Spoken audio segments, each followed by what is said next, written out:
करम विधात के हाथ में कन्हैया से मिला जाते हमारा तो मंगल तियल कान के है याद सोना मंगल तियल कान के जोड़ी है बनावल भगवान के दोष न है इंसान के है याद सोना दोष न है भगवान के जोड़ी है बनावल भगवान के दोष न है इंसान के है याद सोना दोष न है इंसान के।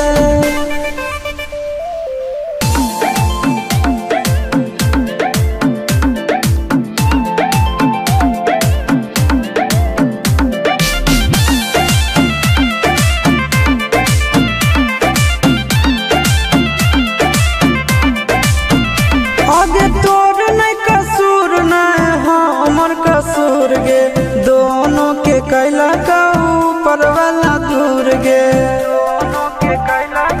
ये सोना आगे तोर नहीं